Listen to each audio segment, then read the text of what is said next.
बच्चों कैसे हैं आप लोग। उम्मीद करता हूँ कि आप सब खैरियत से होंगे। तो चलिए आज स्टार्ट करते हैं फिजिकल साइंस के पहले चैप्टर यानी इन्वायरमेंट एंड आवर कंसर्न का दूसरा पार्ट। आज का टॉपिक है ozone layer, green house effect and global warming. तो बच्चों जैसा कि आप जानते हैं कि ओजोन गैस की लेयर स्ट्रेटोस्फीयर में पाया जाता है। इस लेयर का काम सूरज से आने वाली खतरनाक अल्ट्रावायलेट रेज यानी यूवी रेडिएशन को जब्स करना है, जिसकी वजह से ज़मीन में मौजूद जानदार जैसे इंसान, पेड़ पौधे, जानवर इसके मुज़िर असरात से महफूज रहते हैं। तस्वीर में आप देख सकते हैं कि सूरज से आने वाली खतरनाक रेडिएशन को ये ओजोन की ये लेयर अपने अंदर जब्स कर रही है।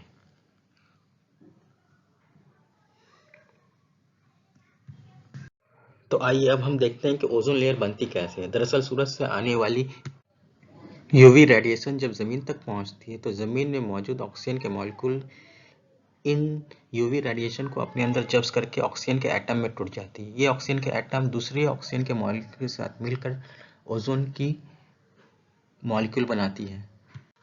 आप तस्वीर में देख सकते हैं कि सूरज से आने वाली खतरनाक यूवी रेडिएशन जब ऑक्सीजन के मॉलिक्यूल तक पहुंचती है तो ऑक्सीजन के मॉलिक्यूल इन यूवी रेडिएशन को जब्स करके दो एटमों में टूट जाते हैं और ये हर एक एटम दूसरे मॉलिक्यूल के साथ मिलकर O3 यानी कि ओजोन की मॉलिक्यूल बनाती है, जिसे मैंने यहाँ एक केमिकल इक्वेशन के जरिए भी दिखाया गया है। O2 जब यूवी रेडिएशन को जब्स करती है तो ऑक्सीजन के एटम और एक और ऑक्सीजन के एटम में टूट जाती है। हर एक ऑक्सीजन का एटम दूसरे ऑक्सीजन के मॉलिक्यूल के साथ मिलकर O3 यानी ओजोन गैस बनाती है। जैसा कि आप जानते हैं कि ओजोन की तह यानी ओजोन लेयर हमारे लिए बहुत अहम है, क्योंकि ये सूरज से आने वाली खतरनाक अल्ट्रावायलेट रे को अपने अंदर जब्स कर लेता है। लेकिन फिजा में कुछ ऐसे मुरक्कबात यानी कंपाउंड्स और गैसेस भी मौजूद होते हैं जो इन ओजोन लेयर को धीरे धीरे तामुल करके बर्बाद कर देते हैं। इन मुरक्कबात या कंपाउंड में से एक कंपाउंड का नाम CFC यानी क्लोरोफ्लोरोकार्बन है। आइए हम समझने की कोशिश करते हैं किस तरह क्लोरोफ्लोरोकार्बन ओजोन की लेयर को तबाह कर देते हैं। आप इस तस्वीर में देख सकते हैं CFCl3, इसे क्लोरोफ्लोरोकार्बन कहते हैं। ये अल्ट्रावायलेट रेज में मौजूद तवानाई को अपने अंदर जब्स कर लेती हैं और खुद CFCl2 में तब्दील हो जाती है और साथ ही साथ इससे एक क्लोरीन का एटम अलग हो जाता है।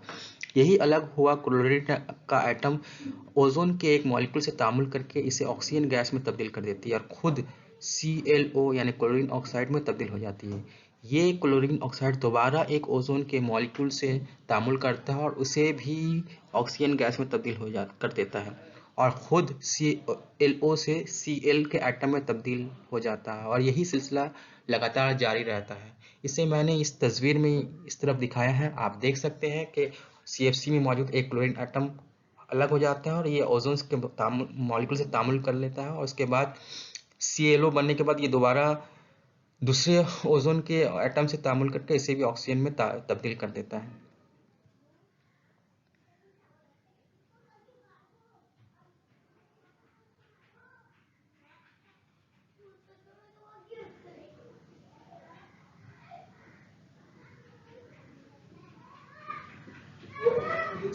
यही प्रोसेस लगातार चलता रहता है जिसकी वजह से एक क्लोरीन का रेडिकल 1 लाख ओजोन मॉलिक्यूल को बर्बाद कर देता है। लगातार ओजोन मॉलिक्यूल के बर्बाद होने की वजह से ओजोन का प्रोटेक्टिव लेयर जो ज़मीन के चारों तरफ मौजूद है उसमें सुराख हो जाता है। आप इस तस्वीर में देख सकते हैं कि किस तरह लगातार ओजोन लेयर की बर्बादी की वजह से यहाँ पर ओजोन लेयर में एक सुराख पैदा हो गया है, जिसके जरिए अल्ट्रावायलेट रे आसानी से ज़मीन के अंदर दाखिल हो जाते हैं और हमें मुख्तलिफ तरह की बीमारियों का बास बनते हैं। इसे मैंने इस तस्वीर में भी दिखाया। देखिए यहाँ पर ओजोन लेयर के लेयर में एक सुराख हो गया जिसकी वजह से अल्ट्रावायलेट रे ज़मीन के अंदर तक पहुँच जा रहा है। ये ऐसे ही जैसे छाते के अंदर सुराख हो जाना जिससे बारिश आप के दौरान आप भीग जाएंगे, ठीक इसी तरह अल्ट्रावायलेट रे भी जमीन के अंदर दाखिल हो जा रही है क्योंकि ओजोन का लेयर में एक सुराख हो चुका है।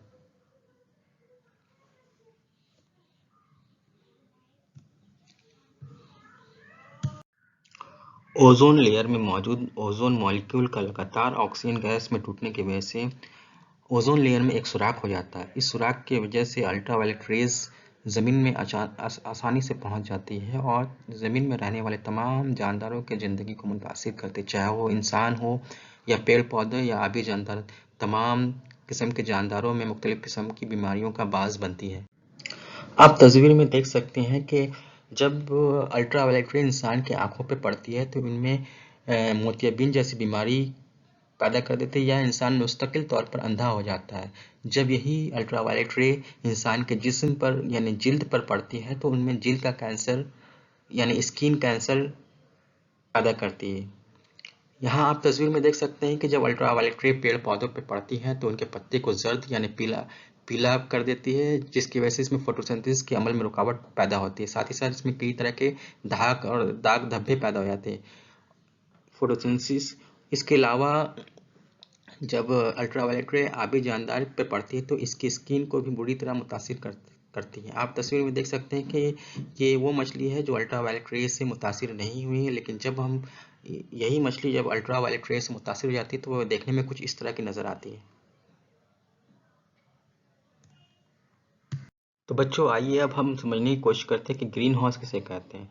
ग्रीन हाउस दरअसल ग्लास का बना एक घर होता है जिनमें ऐसे पेड़ पौधे फूल या सब्जियां उगाई जाती है जिसे उगने के लिए ज्यादा दरियात की जरूरत पड़ती है। इस घर की एक खुसूसियत होती है कि जब सूरज की शुआएं इस ग्लास के घर में दाखिल होती है तो इस वक्त इस शुआओं का वेवलेंथ छोटा होता है, लेकिन घर के अंदर दाखिल होने के बाद इसके वेवलेंथ की लंबाई बढ़ जाती है, जिसकी वजह से सूरज की ये किरणें या शुआएं इसी घर में कैद हो जाती है और बाहर निकल नहीं पाती है। यही अमल लगातार होने की वजह से घर के अंदर का दरियाहत बढ़ जाता है और घर के अंदर रखे पेड़ पौधे आसानी से नशोनुमा पाते हैं। आप तस्वीर में देख सकते हैं कि सूरज से आने वाली किरणें जो घर के अंदर दाखिल हो रही हैं, ये किरणें इसकी वेवलेंथ की लंबाई छोटी है, लेकिन घर के अंदर एक बार दाखिल होने के बाद ये अपनी कुछ तवानाई को लॉस कर देते हैं, जिसकी वजह से इसके वेवलेंथ की लंबाई बढ़ जाती है और ये इसी घर के अंदर कैद होकर रह जाती है। यही अमल लगातार चलता रहता है।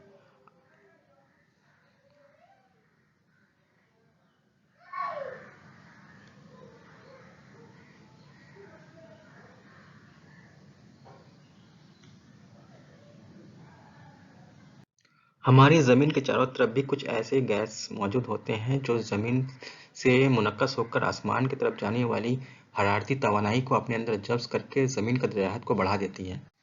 दरअसल होता यह है कि दिन के वक्त जब सूरज की तवानाई हरारती तवानाई ज़मीन तक पहुंचती है तो ज़मीन इस हरारत का कुछ हिस्सा को जब्स कर लेता है, कुछ हरारती तवानाई को वापस आसमान की तरफ भेज देता है। यही आसमान की तरफ जाने वाली हरारती तवानाई को कुछ गैसेस जैसे कि carbon dioxide gas, methane gas, CFC और नाइट्रस ऑक्साइड जैसे मॉलिक्यूल में अपने अंदर जब्स कर लेती है और इसे आसमान की तरफ जाने नहीं देते। यही अमल लगातार होने की वजह से जमीन का दरियाहत लगातार बढ़ता जाता है। इसी अमल को ग्रीन हाउस इफेक्ट कहते हैं और इस तरह के गैसों को ग्रीन हाउस गैस कहते हैं। तो हम ग्रीन हाउस असर यानी ग्रीन हाउस इफेक्ट का तारीफ कुछ इस तरह से कर सकते हैं कि ये वो अमल है जिसका दौरान कम वेवलेंथ वाली सूरज की रोशनी कुर्रा हवा को पार करके जमीन तक आती है, लेकिन जमीन से रेडिएट किए गए लंबे वेवलेंथ वाली इंफ्रारेड रेडिएशन हरारती तवानाई की शक्ल में कार्बन डाइऑक्साइड, CH4 यानी मीथेन गैस, आबी बुखारात वगैरह के जरिए जब्स करके वापस जमीन की तरफ भेज दी जाती है, जिसकी वजह से कुर्रा हवा गर्म हो जाता है।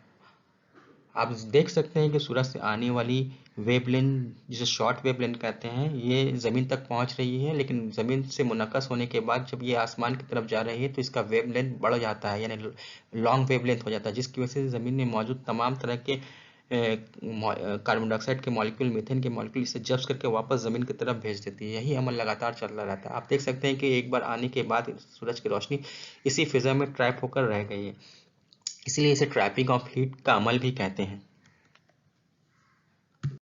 एक हद तक तो ग्रीन हाउस इफेक्ट हमारे लिए ज़रूरी है, क्योंकि अगर ग्रीन हाउस इफेक्ट ना हो तो हमारी ज़मीन बेहद ठंडी हो जाएगी, लेकिन अगर लगातार हमारी ज़मीन की औसत दरियात बढ़ती रही तो ये भी हमारे लिए नुकसान का बाज़ बनती है और ज़मीन के इसी तरह लगातार दरियात के बढ़ने के अमल को ग्लोबल वार्मिंग कहते हैं। ग्लोबल वार्मिंग के रोकथाम भी ज़रूरी है, वरना ज़मीन में हम लोगों का रहना दुश्वार हो जाएगा। बच्चों, पिछले कुछ सालों से ग्लोबल वार्मिंग की वजह से हमारे ज़मीन की दरियाहत में लगातार इजाफा हो रहा है, जिसकी वजह से हमारे ज़मीन के दोनों कुतबैन पर मौजूद बर्फ़ तेज़ी से पिघल रहे हैं।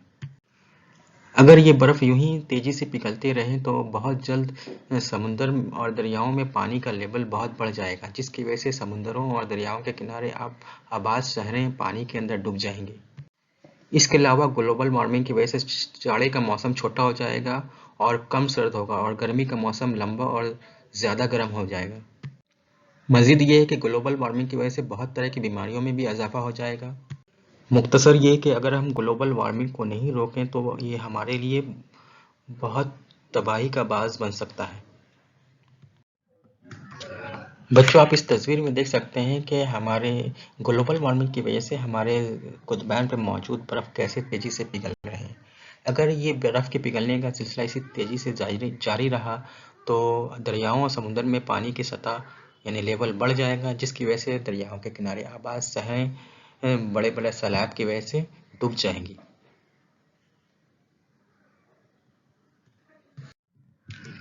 बच्चों, यहाँ मैंने ग्लोबल वार्मिंग और ग्रीन हाउस इफेक्ट को कंट्रोल करने के लिए कुछ इक़दामात दिए हैं, जैसे कि बाक़ियाती ईंधन यानी कोयला, पेट्रोल, कुदरती गैस के इस्तेमाल में कमी लानी होगी, तवानाई के काबिल तजदीद ज़राए यानी रिन्यूएबल एनर्जी के इस्तेमाल को बढ़ावा देना होगा, जैसे wind energy, solar energy, biogas energy वगैरह।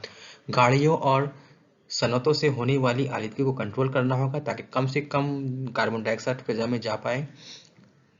मज़ीद ये है कि डिफॉरेस्टेशन यानी जंगल की कटाई को रोकना होगा और नए पौधे यानी एफॉरेस्टेशन की तरफ ध्यान देना होगा। बैटरी से चलने वाली गाड़ियों को बढ़ावा देना होगा ताकि आलूदगी ना हो।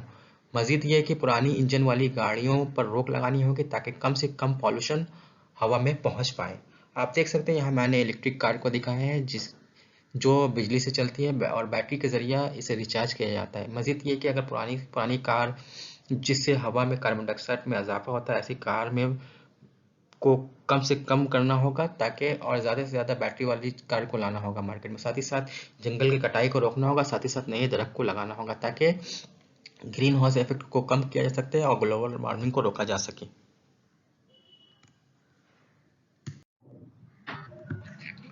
तो बच्चों, आपको अगर हमारा वीडियो पसंद आया हो तो इस तरह की मज़ीद वीडियोस के लिए आप YouTube पर जाकर फ्रासा एडुक्लॉट को सर्च करें और इसे सब्सक्राइब कर दें और साथ ही बेल आइकन को प्रेस कर दें ताकि हर नई आने वाली वीडियो की जानकारी सबसे पहले आप तक पहुंच जाए।